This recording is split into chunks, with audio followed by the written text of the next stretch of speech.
everyone. Today I come up with two questions, but I'm not going to explain these questions first. You're gonna tell me the answer of this question. The first question is why metformin should not be given in kidney disease or liver disease patients. Okay, to explain it, we should understand what is metformin and why it is given. What is the function of it? ठीक है? So metformin क्या करता है?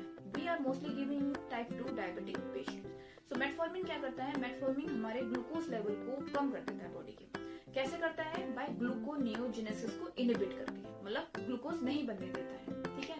So but जब gluconeogenesis उसने stop कर दिया, inhibit कर दिया, उसकी वजह से क्या हो रहा है? हमारी बॉडी में लैक्टिक एसिड फॉर्मेशन हो जाता है. जब लैक्टिक एसिड हमारी बॉडी में बिल्डअप पाइल अप होना शुरू होता है तो क्या होता है?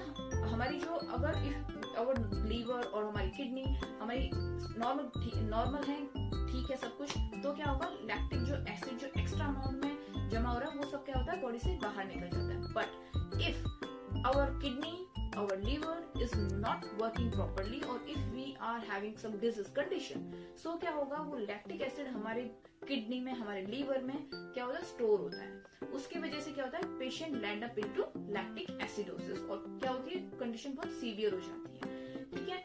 So always remember, should not this metformin should not given in kidney disease and liver disease patients. Next question is why alcohol is not being given to the patients. So my next question is also from metformin. The question is why alcohol should avoid while on metformin. Why I chose this question? Because most of the time we prescribing metformin to the patient who is having type 2 diabetic mellitus.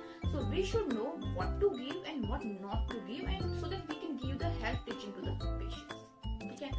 So same हमने देखा कि metformin gluconeogenesis को inhibit कर रहा है. ठीक है? Block कर रहा है. तो इसका मतलब ग्लूकोज न्यू बन नहीं पा रहा. ठीक है? लेकिन सेम अल्कोहल भी सेम कर रहा है. अल्कोहल क्या कर रहा है? वो ब्लॉक कर रहा है ग्लूकोनियोजेनेसिस को.